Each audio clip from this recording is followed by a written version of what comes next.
All right, Shalom. Shalom. Well, the brothers out of Great Millstone, Atlanta. But before we get started, I'm going to give all the glory, infinite praise unto Yahweh, Ba'ashem, Yahweh Shai, Ba'ashem, Kakadash. Double honor to the apostles and elders of Great Millstone who teach and rule well to oversee the tabernacle of David. Shalom, top sincere brothers pushing, teaching truth across the four corners of the earth. All right, shalom, top sincere believers. Okay, here with another part 4. Okay, concerning the first Maccabees, man. All right, going into that historic time, and we're in these same times today. Okay, that's what we're relating it to, man. All right, so we're gonna go touch some key points in the chapter 5.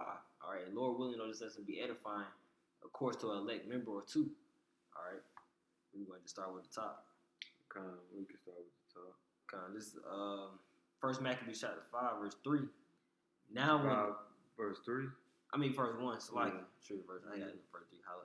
This is verse 1. Now, when the nations round about heard that the altar was built and the sanctuary renewed as before, it displeased them very much. It displeased the nations that the Israelites were serving their God, Yahweh Ba'ashem, Yahweh Shai.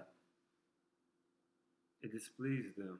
And to this day, when we, so-called blacks, Hispanics, Native Indians, when we profess who we are, when we serve Yahweh Ba'ashem, Yahweh Shai, the heathens hate us. You know? Because they understand they can't manipulate us, they can't overcome us and devour us when we're serving our God, because he's rightfully so. We are supposed to be above the nations. So the Lord, he lifts up standards for us.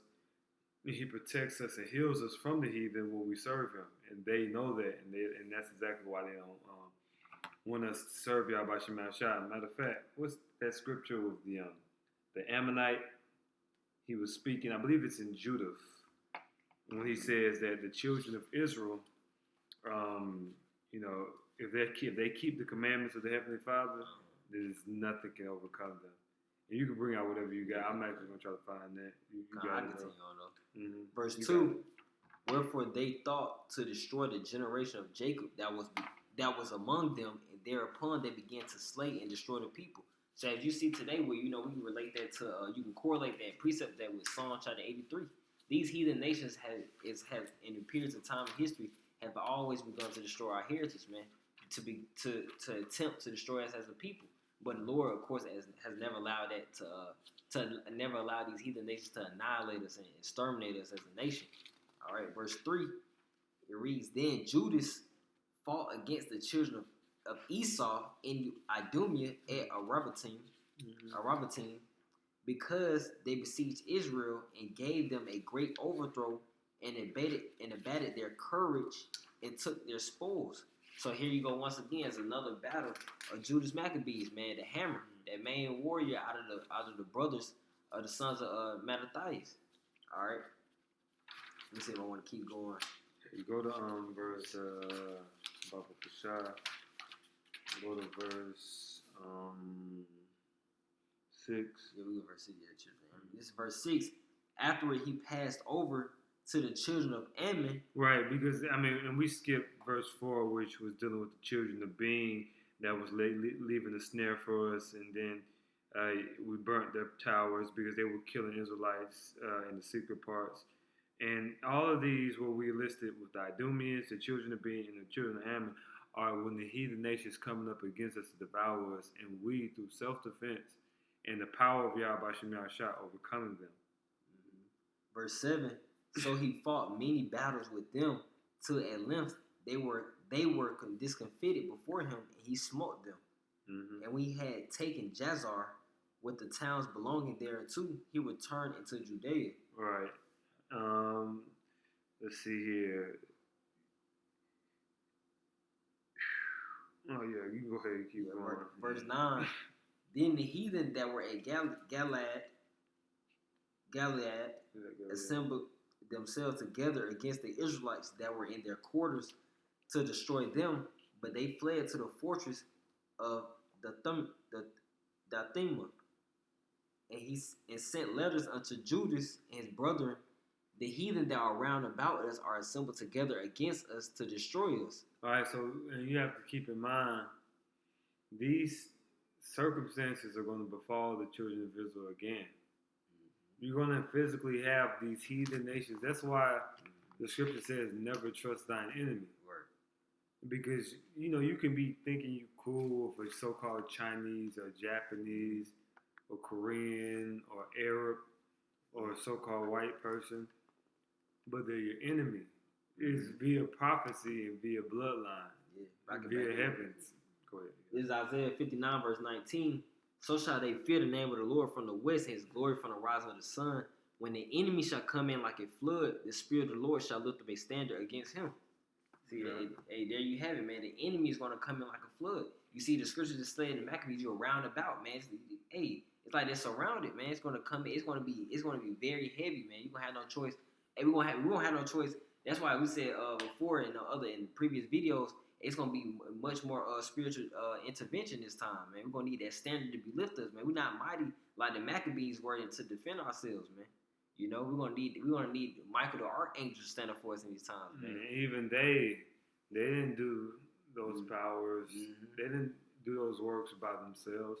Right. It was divine intervention on their behalf. Right. You read many times in Maccabees when certain Hellenistic kings or generals were about to come into the temple, threaten to destroy the temple, seek to defile the temple and destroy Judea, and numbers that very much outnumbered the Israelites. 6-1, 7-1, 10-1. The Judas Maccabees, his last battle, I believe it was 300 of them against tens of thousands upon tens of thousands of Grecians and heathens, which he went out honorably. You got it. Want to continue on? Verse 11, 1 Maccabees chapter 5, verse 11. And they are preparing to come and take the fortress whereunto we are fled, Timothy being captain of their host. Come, we go down a little bit. We go down to verse 15 or what? 14. Down verse 14. While these letters were yet reading, behold, there came other messengers from Galilee with their clothes rent, who reported on this wise and said, they of Ptolemais and of Tyrus and Zidon and all Galilee of the Gentiles are assembled together. The Gentiles, these heathen nations came together, and so it's many different accounts. So it's circumstances where in Gilead, Israelites were being persecuted, and dealing, I believe, in Tyrus and Zidon, or in all of Galilee. You see, which the Israelites were living amongst the Gentiles. Right. That's why you had Israelites being called Gentiles. What does it say in the book of John, chapter 7, verse 35? Where, or if it says, where may he go? Where is he going to go? Where should he go? To the Jews amongst the Gentiles and teach the Gentiles? Yeah, that's what he said. And that's why you have to understand the circumstances of the Hellenistic period. Exactly, because you can't understand the Gentile mystery unless going through the Apocrypha. Let's go through these accounts that we're going into. You must go into this to prove, or to convince, the unlearned. That's right. I'll finish it off. And it's verse 15. It says, they of Ptolemais and of Tyrus and Zidon and all the Galilee of the Gentiles are assembled together against us to consume us. Now when Judas and the people heard these words, they assembled a great congregation together to consult what they should do for their brethren that were in trouble and assaulted of them. Right, and what took place, to sum it up quickly, is Judas took a host, I believe, roughly like 8,000, and Simon, his brother, took a host of roughly about 3,000. They went to their prospective provinces to deliver the Israelites. You can go to verse 23. Down to verse 23. verse 23. Verse 23. And verse 21. 21. Then went Simon into Galilee, where he fought many battles with the heathen, so that the heathen were discomfited by him. And he pursued them unto the gate of Ptolemais, and there was slain of the heathen about 3,000 men, whose spoils he took. Yeah, the 3,000 men slaughtered by the Israelites of old. Right, Simon and his host. Yeah. Okay. Verse 23, and those that were in Galilee and Arbetus with their wives and their children and all that they had took he away with him and brought them into Judea with great joy. Right, and now he delivered the Israelites that were being persecuted. But they try to look at us, they try to paint us as being the bad guy. When we are the persecuted, we are the distressed, we are the forsaken by this world, yet not forgotten, remembered, Zechariah, remembered by Yahweh, by Jemel Shai. Verse 24, Judas Maccabees also and his brother Jonathan went over Jordan and traveled 3 days' journey in the wilderness, where they met with the Nabathites. With the Nabathites, which is going to the Nabateans. All right, the Nabateans, which scholars say were the inhabitants of the city of Petra. All right, which borders the land of Edom. It's in that same vicinity of the land of Edom, which modern day Jordan. All right, where you had the Arabs, you had the Edomites living in that vicinity. All right, and you had the Israelites. As you see, he went through the wilderness journey because Petra was close to Israel. Yeah. You know, and the scripture just backed your point up with Esau. He said, because you said it was fighting Esau and Idumea and at Arabatine, you know, and then over to Jordan. So that is just pinpointing those locations. Right. And you have to understand geography. You have to understand geopolitics of the times of old to be able to grasp the scriptures through the Spirit, you know. Verse 25, where they met with the Nabathites, who came unto them in a peaceable manner and told them everything that had happened to their brother in the land of Gilead. Right. You know, it came to them in a peaceable manner. So, if you ask me, you know, that's not Esau in the circumstances of peaceable manner.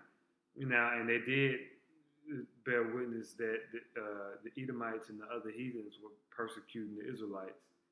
All right, and we were about to try to exterminate them, as the scripture says. Continue to read.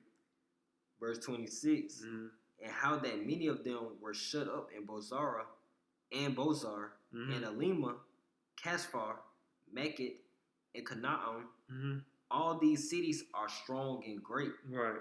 These were great ancient cities. All right, great ancient cities that the heathen had established in the times of old. All right, because you have to understand that Esau, Edom, and the Arabs, you still had certain sects of them still living in that direct vicinity as the times of antiquity, but a large part of them also migrated. That's where you had the Greeks, the Seleucid Empire, and the Ptolemaic Empire. Those were Edomites, but you still also had Edomites living in the land of Edom. That's where you get Herod, the Idumean, you know, which were Edomites living in Idumea, all right? And you still had Edomites who came and took other customs and cultures and called themselves by other names, you know? You want to skip down? Or? Yeah, just go down 32. Verse 32, he said unto his host... No, go 28. Verse 28, hereupon Judas and his host turned suddenly by the way of the wilderness unto Bozrah, and when he had won the city, he slew all the males with the edge of the sword and took all their spoils and burned the city with fire. Right, and he burned the city with fire. And this is the price to pay. You heathens are going to pay. You're going to pay. It's just, regardless of how I feel or how you feel about it today, and I'm speaking to you as a man, it doesn't matter. Yeah. It's going to happen because that's according to prophecy. All right? Just as it was in the times of old. You're not going to continue to be able to trample on the Lord's chosen people, you know? Yep. I wanted to quickly make a side point. While Judas is over with Jonathan on this journey in the wilderness, you know, fighting these battles, he gave the commandment earlier in the chapter. You know, we skipped over that part with Simeon and Azariah, he gave a commandment for them not to, he charged them not to make war with the heathen at that moment. He advised them, of course, through the Spirit of the Lord. Yeah. Just to pinpoint, that significant matter, because it's going to come up later in the chapter. Yeah, that's very significant in the matter of balance, because even Yahweh Shah said, "Put up thy sword," for he that dealeth with the sword shall perish with the sword. And that's not saying don't defend yourself, but it's saying everything has an appointed time. Yeah. It wasn't time for them to go blazing glory, try to make themselves a name. Yeah. It's the purpose of Yahweh by Shem Yahshua. That's what we seek to fulfill. Okay. And whatever amount that requires, that's what we should accomplish. Kind of want to see now verse 32. Yeah. Verse 32, 1 Maccabees chapter 5, verse 32. He said unto his host, "Fight this day for your brethren." So he went forth behind him in 3 companies who sounded their trumpets and cried with the prayer. Sound the trumpet, and that's what we're doing through the Spirit. Exactly. We're prophesying, we're teaching, we're warning, we're admonishing. That's sounding the trumpet. That this trumpet is symbolic of the true trumpet, which is the testimony of Yahweh Shai being announced abroad. Verse 34, then the host of Timotheus, knowing that it was Maccabees, fled from him, wherefore he smote them with a great slaughter, so that there were killed of them that day about 8,000 men. They were chewing through the heathens, man. 8,000 men one day slaughtered by the Israelites, by the will and power of Yahweh by Shem Yahshua. And these records are true. Exactly. You want to skip down again? What verse are you on? 34 or 35 now. Yeah, you can go down to verse 37. Verse 37. After these things gathered Timotheus another host and encamped against Raphan beyond the brook. So Judas sent men to espy the host, who brought him word, saying, all the heathen that be around about us are assembled unto them, even a very great host.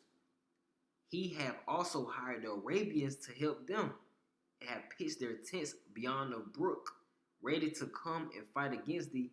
Upon this Judas went to meet them. Right. And Judas went to meet them. So we coming to the gates of the nobles through the Spirit. And they have the heathen had to get a greater army. Then that's a cut. Because it said you fighting Esau and Idumea, he had to go get the Arabians.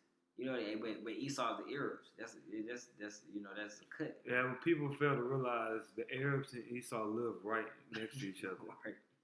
So when you hear Arabian, first of all, Arabian, Arab means essentially it can mean desert, and it also means mix.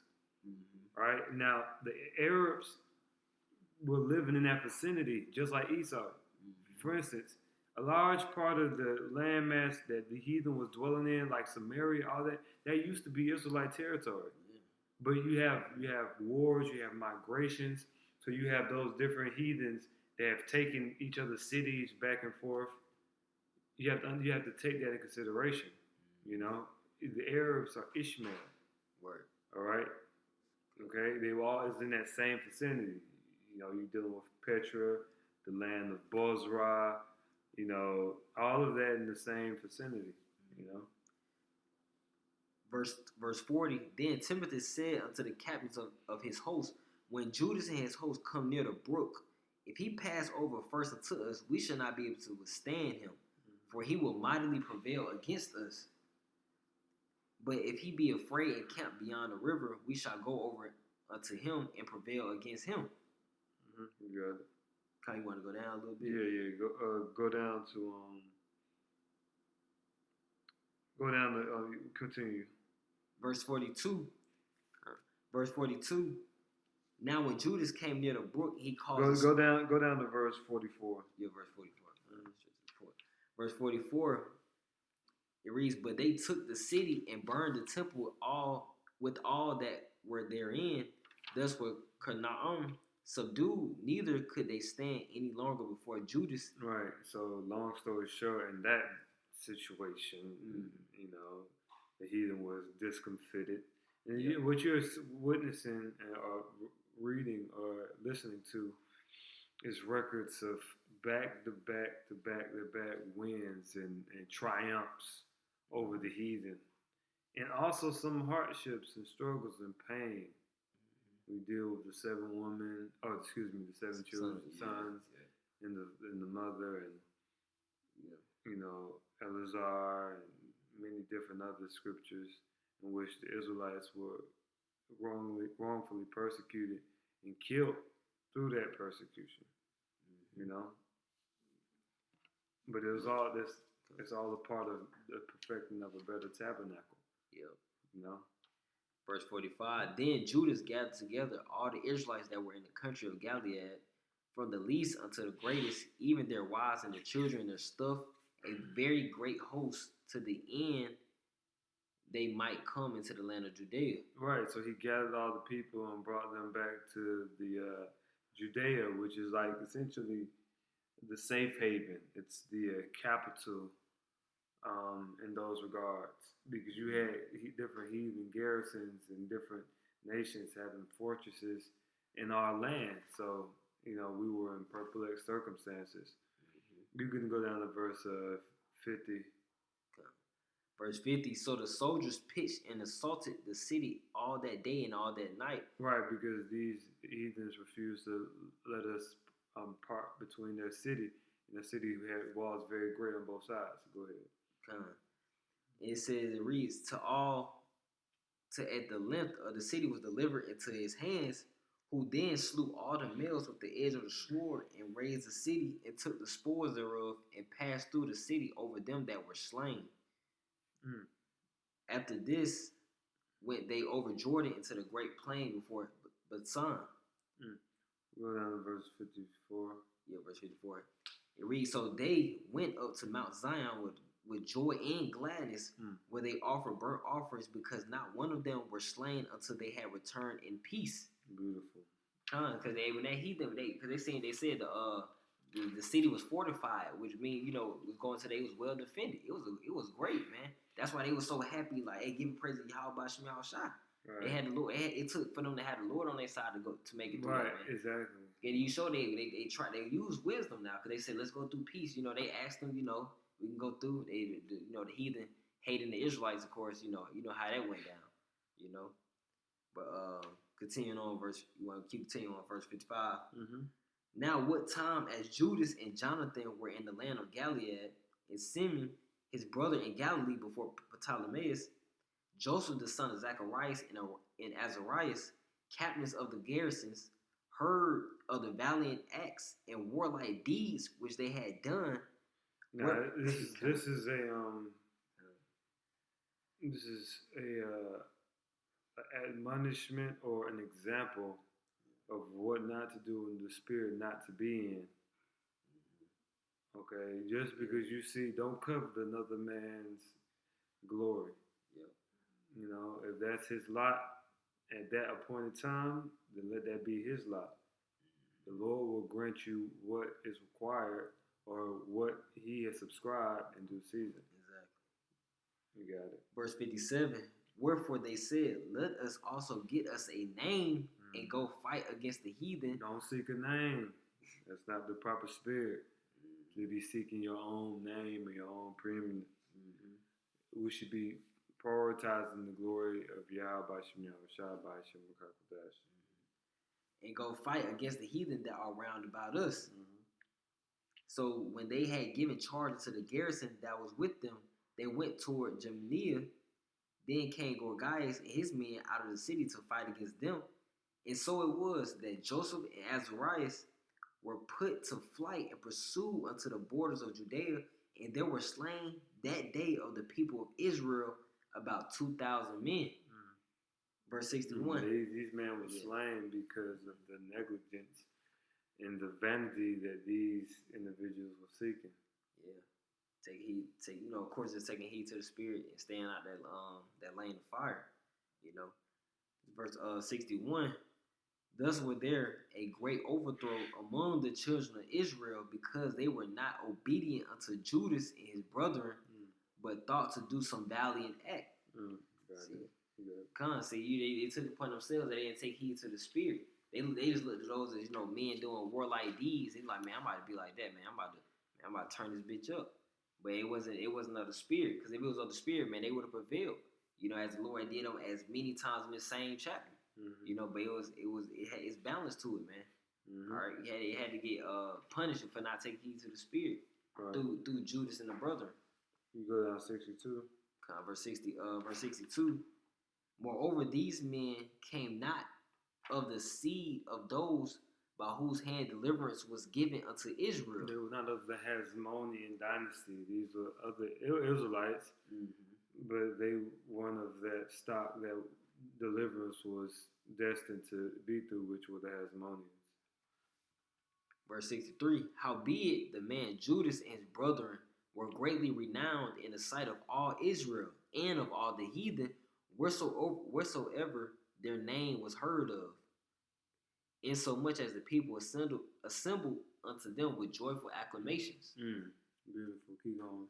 Afterward went Judas forth with his brethren and fought against the children of Esau in the land toward the south, where he smote Hebron and the towns thereof. See, where he smote Hebron, this is how you know that the heathens are in different land masses, all right, because of migration and war.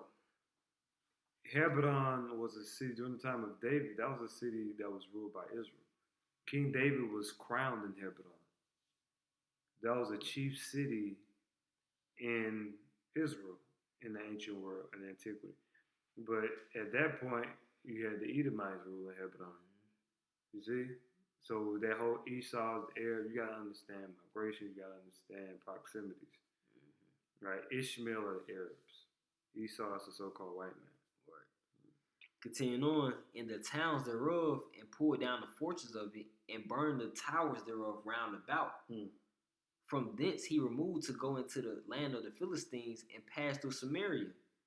At that time certain priests, desirous to show their valor, were slain in battle, for that they went out to fight unadvisedly. So Judas turned to Exotos in the land of the Philistines, and when he had pulled down their altars and burned their carved images with fire and spoiled their cities, he returned into the land of Judea. All right, beautiful. So that has been part 4. Yeah, that's part 4. Yeah, that's part 4 right there. So Lord willing, this was edifying.